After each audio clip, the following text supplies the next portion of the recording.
Au sommaire de cette édition, le Conseil des ministres de ce jour a autorisé l'inauguration du mausolée Thomas Sankara et ses 12 compagnons le 17 mai prochain. Cette cérémonie sera placée sous la présidence du chef de l'État, le capitaine Ibrahim Traoré. Le ministre de la Culture a affirmé que cette date fait référence à une date historique, celle du 17 mai 1983, aux résistances du 17 mai contre l'emprisonnement du Premier ministre Thomas Sankara. On en parle dans ce journal. À 24 heures de la tenue des Koundé d'or, le juge des référés a ordonné au commissariat général des Koundé de retirer purement et simplement le nom de Dez Altino de la liste des nominés. Dez Altino est donc retiré de la liste des nominés au Koundé sur décision de justice. On en parle dans ce journal. Mesdames et messieurs, bonsoir et bienvenue à ce rendez-vous consacré à l'actualité sur Savan TV. Le Conseil des ministres s'est tenu ce matin sous la présidence du chef de l'État, le capitaine Ibrahim Traoré. Plusieurs décisions ont été prises. Le Conseil des ministres de ce jour a ordonné l'autorisation de l'inauguration du mausolée Thomas Sankara et ses 12 compagnons le 17 mai prochain. Le résumé du Conseil des ministres avec Cynthia Zungrana. La date d'inauguration du mausolée Thomas Sankara est maintenant connue, le 17 mai 2025. C'est la date retenue en Conseil des ministres, selon le ministre en charge de la culture, porte-parole du gouvernement, Pegwende Gilbert Ouedraogo. Lancé en 2024 comme première infrastructure d'envergure du site du mémorial Thomas Sankara, le mausolée Thomas Sankara et ses 12 compagnons sera donc inauguré le samedi 17 mai 2025 à Ouagadougou. L'érection du mausolée vise d'une part à célébrer la mémoire du capitaine Thomas Sankara et celle de ses 12 compagnons et d'autre part à contribuer à la sauvegarde, à la préservation et à la promotion de l'héritage politique du père de la révolution d'août 1983. La cérémonie est placée sous le très haut patronage de son Excellence le capitaine Ibrahim Traoré, président du Faso, chef de l'État. À côté de cet hommage aux héros de la nation, le Conseil a porté une attention aux pupilles. 158 nouveaux pupilles de la nation sont retenus et 72 personnes de 16 nationalités différentes sont naturalisées burkinabè, comme l'explique le ministre de la Justice, Maître Edasso Rodrigue Bayala. Le bénéfice de l'octroi du statut de pupille de la nation aux enfants mineurs dont les parents, du fait qu'ils sont tombés au champ d'honneur ou blessés, ce qui les empêche bien entendu de faire face à leurs obligations et charges familiales. Donc l'octroi du statut de pupille de la nation permet aux bénéficiaires la gratuité, bien entendu, des soins de santé et de scolarité, un soutien matériel et financier et bien entendu un soutien psychosocial. Donc le Conseil a bien entendu analysé et adopté ce décret qui a porté l'octroi du statut de pupille de la nation à 158 enfants mineurs, des membres des forces armées, des forces de sécurité intérieure et à d'autres agents bien entendu de la fonction publique. Le deuxième rapport était relatif à la naturalisation de 112 personnes qui ont fait la demande d'acquérir la nationalité burkinabé et qui sont de 16 nationalités différentes. Pour les pupilles de la nation, comme pour les nouveaux citoyens burkinabés, les bénéfices de leur nouveau statut sont grands. Après ce résumé sur le Conseil des ministres qui s'est tenu ce jour sous la présidence du chef de l'État, le capitaine Ibrahim Traoré, nous parlons cette fois-ci de l'innovation et de la créativité chez les jeunes de 6 à 24 ans qui seront justement à l'honneur du 23 au 25 mai prochain. La structure Open My Eyes for Life association lance la toute première édition de la foire internationale des petits génies du Faso, un événement qui se veut une vitrine de talents juvéniles au service de développement au Burkina Faso. Les organisateurs étaient face à la presse hier pour présenter les grandes lignes de l'événement. On retourne justement sur cette conférence de presse avec notre reporter Daouda Yamego.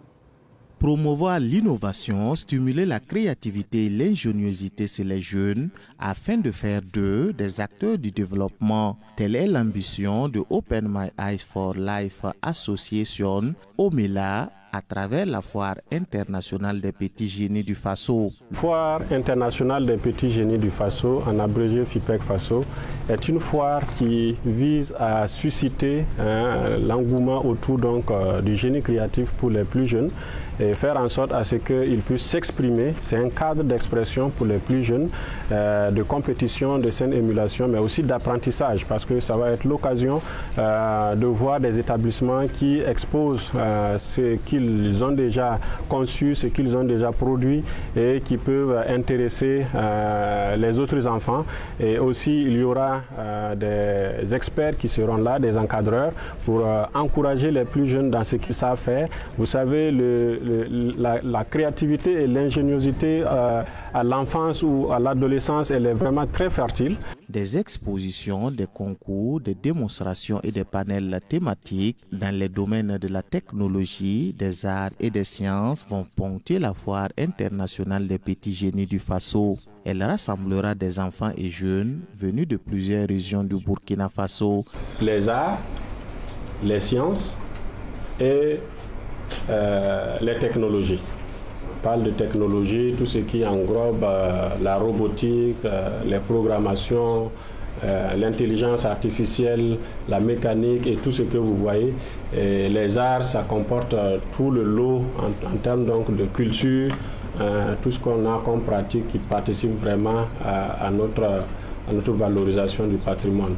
Et on parle aussi de sciences en matière donc, de chimie, de biologie, etc., parce que nous voyons que c'est vraiment assez important aujourd'hui. Open My Eyes for Life Association inscrit cette fois dans une vision à long terme où les idées des jeunes contribuent pleinement à la recherche de solutions face aux défis sociaux et économiques. Et c'est pourquoi nous nous sommes entourés d'experts, de pionniers dans les domaines que nous voulons promouvoir pour qu'ils restent là à côté et accompagner les jeunes qui vont s'illustrer. C'est pourquoi il y aura des possibilités de bourse. Il y aura des promoteurs qui seront là, qui pourront identifier des talents pour les encourager dans la suite. Donc il y aura tout un mécanisme de suivi jusqu'à une date très lointaine. Rendez-vous donc du 23 au 25 mai 2025 dans la cour du musée national à Ouagadougou pour découvrir ces petits génies porteurs de grandes idées. Patrimoine culturel et développement économique, c'est sous ce thème que se tiendra la 3e édition du mois du patrimoine burkinabé. L'État et ses démembrements consacrent la période du 18 avril au 18 mai prochain à la promotion du patrimoine culturel burkinabé. À quoi renvoie la notion de patrimoine et comment justement la préserver? La réponse à ces questions avec notre reporter Siblina Kilsi qui a rencontré le docteur Lassina Semporé, archéologue, enseignant-chercheur à l'université Joseph Kizerbo de Ouagadougou. Le patrimoine culturel est l'expression des modes de vie développés par une communauté. Il se transfère de génération en génération à travers pratiques, lieux, objets, expressions artistiques et valeurs. Il constitue, selon Lassina Semporé, enseignant-chercheur en archéologie et gestionnaire de patrimoine culturel, physique et immobilier, tout ce que nous avons reçu en échange de nos grands-parents et de nos parents. Le patrimoine culturel est subdivisé en deux grandes familles. Il y a le patrimoine culturel matériel et le patrimoine culturel immatériel. Et en ce qui concerne toute la famille elle-même, on dira que c'est tout ce que nous avons reçu en échange de nos grands-parents et de nos parents. Et donc tout ce que nous avons reçu est matériel ou physique, on peut toucher, ou bien est immatériel, comme les contes et les légendes.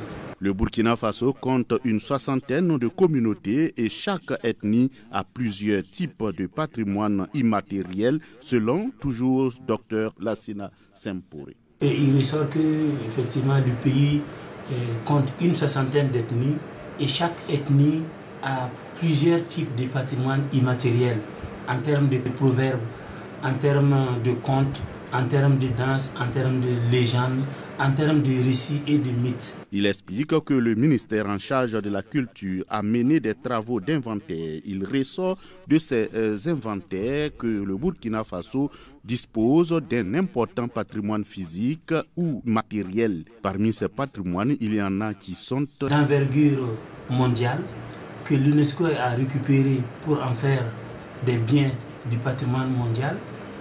Et il y en a aussi qui sont d'envergure régionale, d'envergure communale et de l'échelle du village et des familles. Par rapport à ce que l'UNESCO a pu récupérer pour inscrire sur la liste du patrimoine mondial, nous avons dans un premier temps les ruines de l'Europénie. Nous avons ensuite les sites de la métallurgie ancienne du fer. On a la cour royale de Thiébédé. Ça, c'est en ce qui concerne le patrimoine culturel. Et en ce qui concerne le patrimoine naturel, le Burkina a pu inscrire sur la liste du patrimoine naturel un site comme le complexe WAP, c'est-à-dire W, Arli et Pendjari, qui se trouve à l'est du pays. Dr Lassina Semporé pense qu'il y a beaucoup à faire pour préserver le patrimoine culturel burkinabé, c'est-à-dire préserver le patrimoine, le mettre en valeur et le transmettre aux générations futures. Pour ce faire, il faut que, par exemple, l'État sache ce qu'il doit faire, que les mairies, donc les communes, sachent ce qu'elles doivent faire, les populations, les chefferies, etc. Tant que chacun ne joue pas son rôle, on aura un problème de transmission, de préservation et de valorisation du patrimoine culturel. La plus grande erreur que nous sommes en train de connaître au Burkina, c'est de croire que la culture doit être le monopole d'un seul ministère, même si c'est le ministère de la Culture. En réalité, la culture est transversale. La deuxième chose pour moi, il faut former des techniciens. Pour protéger, il faut qu'il y ait des hommes qu'on a formés qui peuvent effectivement dire ce qu'il faut faire pour, par exemple, conserver les objets en cuir, pour conserver les objets en bois ou bien les objets en fer. Ça ne se conserve pas de la même manière. Il faut former de vrais techniciens et des techniciens aussi en collecte d'informations. Voilà. Et troisième aspect aussi, il faut avoir des ressources. Il faut que l'État, ou en tout cas les communes, trouvent des ressources pour faire le travail. En plus, il faut enseigner le patrimoine culturel dans les écoles, les lycées et les universités, selon Dr Lassina Semporé. On n'enseigne pas très bien le patrimoine. Et il faut l'enseigner extramuros et intramuros. Qu'est-ce que ça veut dire? Intramuros, ça veut dire donc les gens viennent à l'université, les gens viennent dans les écoles recevoir des cours. Il ne faut pas croire qu'on peut trouver un seul cours de patrimoine culturel. Non. Toutes les disciplines enseignées là, on regarde dedans ce qu'on peut avoir comme savoir endogène déjà et enseigner cela aux apprenants. Et il faut aussi ce que j'appelle donc la formation extramuros, c'est-à-dire il ne faut pas croire que l'école seule peut bien former les gens. Non. En dehors de l'école, on devrait pouvoir aller au musée, regarder des choses. On devrait pouvoir aller dans les palais royaux des chefs, regarder des choses. On devrait pouvoir assister à des fêtes, à des cérémonies, pour apprendre des choses dans le domaine de la culture ou du patrimoine culturel. Et je pense aussi que une des faiblesses qui fait que le patrimoine est mal connu ou n'est pas aimé, c'est l'absence de documentation. Les sites et les objets sont très mal documentés. Or, les gens vont au musée pour apprendre. Les gens vont par exemple à la cour du Mogo Naba pour apprendre quelque chose. Mais quand vous arrivez pour la sortie du vendredi, vous ne voyez que des gens qui sont assis, qui se lèvent, qui sont assis, qui se lèvent, et après on se disperse. Il n'y a personne pour vous dire, à tel moment-là, ce qu'ils font, ça représente ceci. À tel autre moment, ce qu'ils font là, ça signifie cela. Ainsi de suite. Vous voyez. Pour finir, Dr Lassina Semporé, enseignant-chercheur en archéologie, gestionnaire de patrimoine physique et immobilier, salue la démarche du gouvernement de promouvoir le patrimoine culturel burkinabé. Signalons que c'est la 3e année que le gouvernement consacre un mois à la promotion du patrimoine qui intègre depuis 2024 la journée du 15 mai consacrée journée des coutumes et traditions. Dr Lassina Semporé est un ancien secrétaire général du ministère en charge de la culture. Tourisme et hôtellerie, on en parle également dans l'actualité de ce 24 avril 2025. Nous parlons justement de la 5e édition de la vitrine internationale du tourisme, de l'hôtellerie et de la restauration de Ouagadougou Vitro qui se tiendra du 29 avril au 3 mai 2025. L'événement porté par la Fédération des hôteliers mettra l'accent sur la promotion du tourisme dans l'espace AES. L'information a été donnée ce matin au cours d'une conférence de presse. Revivons justement cette conférence de presse avec Cynthia Zungrana. Placé sous le thème « Quelle stratégie pour dynamiser le tourisme dans l'espace AES ? Enjeux et perspectives », cette 5e édition se veut être un carrefour de réflexion, d'échange d'expériences et de promotion du savoir-faire local et régional. Durant 5 jours, la Vitro 2025 promet une programmation conçue pour valoriser l'ensemble de la chaîne touristique, hôtelière et culinaire. Les temps forts de cette édition incluent les cérémonies d'ouverture et de clôture officielles suivies d'un dîner gala, des expositions professionnelles et visites de stands, des rencontres B2B et d'opportunités de réseautage, les panels et conférences thématiques, les démonstrations culinaires et dégustations de produits locaux, les excursions touristiques et animations culturelles, les journées dédiées aux rois, communautés, régions et pays, la remise des prix et distinctions honorifiques. Pour cette 5e édition, la Fédération des organisations patronales de l'hôtellerie et du tourisme du Burkina Faso, FOPATB, mise sur plusieurs innovations majeures. Parmi les innovations majeures de cette édition, la compétition du meilleur grilleur de poulet bicyclette, valorisant une recette emblématique du Burkina Faso. La compétition des agents comptoirs pour promouvoir la qualité des services en billetage. La conception Tanguessé qui combine excursions touristiques originales, jeux de découverte et accès à des établissements touristiques de prestige. La 5e édition de la vitrine internationale du tourisme, de l'hôtellerie et de la restauration de Ouagadougou Vitro se tiendra du 29 avril au 3 mai 2025 à l'espace Vitro à Ouagadougou. Le Condé d'Or 2025 est prévu ce vendredi 25 avril. Il se jouera entre Flobi, Mistania et Kayaoto, 3 figures bien connues de la musique burkinabé. Allons justement découvrir ces artistes avec Ahmadinatou Ouetraogo.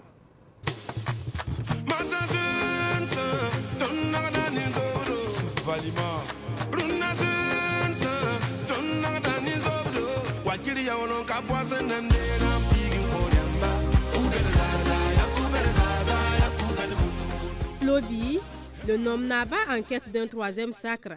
Surnommé le Baba national ou encore Papa des orphelins, Flobi est une légende vivante de la musique burkinabé. Avec 7 albums à son actif, il a déjà remporté le Koundé d'Or 2010 et 2019, ainsi que plusieurs autres distinctions.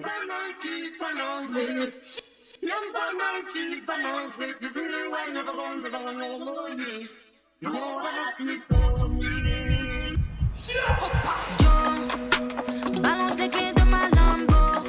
Viens, je t'amène faire le tour du Faso. Bon, les babènes, je suis tout mou à gogo. Mistania, une étoile montante déjà bien affirmée, depuis ses débuts en 2018. Elle a sorti plusieurs singles et un premier album en 2022. En 2023, elle a remporté le Koundé du meilleur featuring et la meilleure artiste féminine. Et plusieurs singles à succès, il s'est imposé comme une figure montante de la scène musicale burkinabé. Qui sera le Koundé d'Or 2025? Rendez-vous le vendredi 25 avril à partir de 19h à la salle des banquets de Ouaga 2000 pour découvrir le lauréat de cette 23e édition. Et parlant justement du Koundé d'Or 2025, la volonté de Desaltino est faite. Il ne figurera plus sur la liste des nominés des Koundé d'Or 2025 et nous restons justement avec vous, Madinatou Outraogo. La sentence est tombée. Le commissariat général des Koundé est sommé de retirer le nom de l'artiste musicien Desaltino de la liste des nominés de l'édition 2025 prévue demain soir. Le juge des référés en a décidé ainsi aujourd'hui après avoir écouté les deux parties. Selon Maître Paul Kéré, c'est le commissariat général des Koundé qui a obligé la partie civile à saisir le juge des référés. En rappel, Desaltino a annoncé le 22 mars 2025 en conférence de presse qu'il ne souhaite plus compétir aux cérémonies de distinction des artistes au motif qu'il veut soutenir les plus jeunes. Mais en dévoilant les noms des nominés des Koundé d'Or, le 3 avril dernier, le commissariat général des Koundé a retenu son nom dans la catégorie musique moderne d'inspiration traditionnelle. Le concert du Baba National se tiendra le 3 mai prochain au stade municipal Issoufou Joseph Konombo.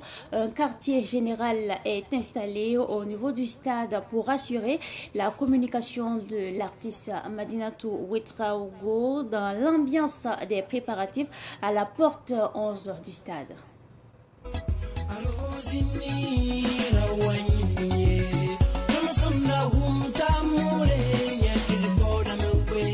L'homme de Rosine, Floby également surnommé le Kirikou d'Afrique, ou encore le papa des orphelins, se prépare au grand rendez-vous du 3 mai, tout autant que son staff. À la porte 11 du stade municipal Dr Issoufou Joseph Konombo, il est 9h et l'ambiance est à son comble. Tout est mis en œuvre pour une communication efficace, tant digitale que présentielle, en vue de ce grand rendez-vous musical. Depuis 2 mois, la team Yougos est mobilisée jour et nuit, tant au stade que dans les rues de Ouagadougou, pour promouvoir le concert.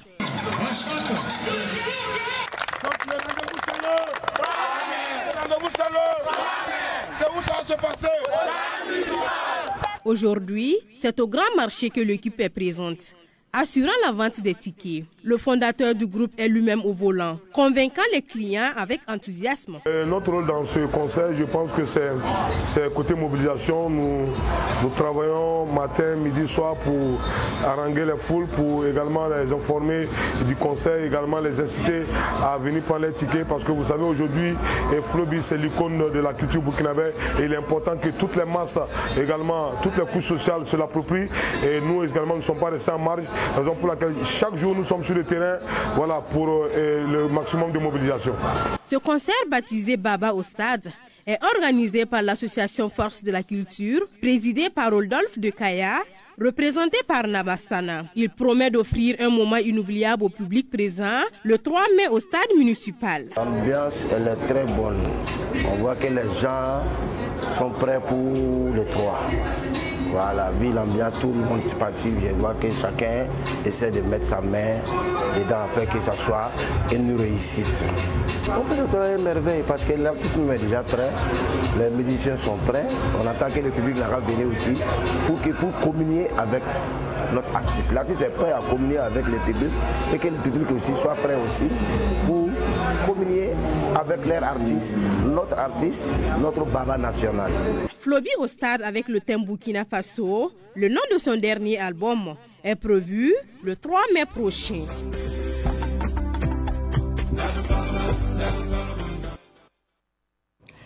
Ils sont de retour au Bercail. Eux, ce sont les pèlerins de Jérusalem, accompagnés par l'agence Sainte Rita Voyage. À leur retour au pays, ces fidèles catholiques se sont rassemblés à la cathédrale de Ouagadougou afin de rendre grâce à Dieu. Et c'est un reportage signé Sidiki Kabli. Ces pèlerins de retour de Jérusalem affirment être allés renforcer leur foi dans les lieux saints chargés d'histoire. Nous avons voulu passer un temps fort. Pâques, c'est une grande fête pour l'église famille. Pâques, c'est un temps fort pour l'église. Et nous avons voulu accompagner les pèlerins là-bas pour qu'ils vivent Pâques et en live, comme on aime le dire, en emboîtant les pas de Christ. Et nous avons fait le chemin de croix avec le monde entier le vendredi saint. Voilà, nous avons célébré le vigile pascal et nous avons touché du doigt là où le Christ a fait certains miracles. Ces pèlerins disent être revenus transformés, prêts à servir Dieu et de répandre autour d'eux les valeurs de paix, d'amour et de fraternité. Pour approfondir notre foi, nous enraciner davantage dans cette foi en notre Seigneur Jésus-Christ en suivant ses pas. C'était donc l'occasion pour nous de vivre ce que nous avons entendu, de vivre ce que nous avons lu et de toucher du doigt les réalités, ne serait-ce que les lieux et nous rapprocher davantage de ce que les Écritures nous ont dit. Toute la vie de Jésus, presque, c'est à Jérusalem.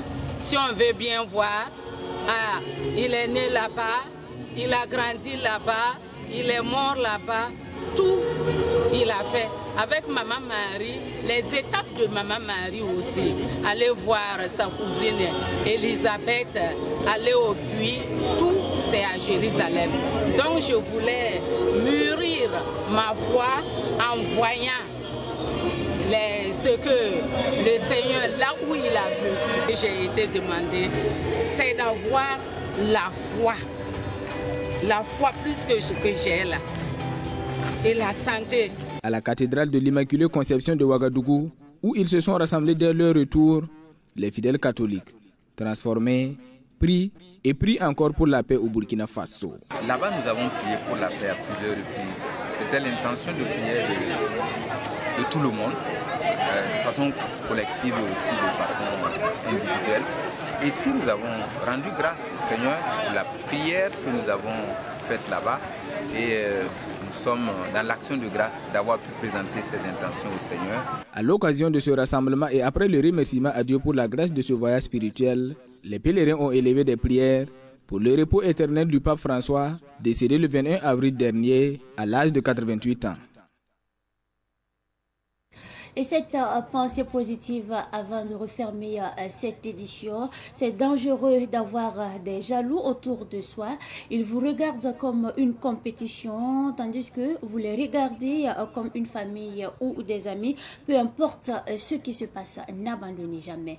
C'est tout pour cette édition du soir que j'ai pris en tout cas du plaisir à vous présenter. Merci à vous pour votre constante fidélité. Excellente suite de compagnie, en compagnie bien sûr des programmes de la télévision. De nouvelles idées.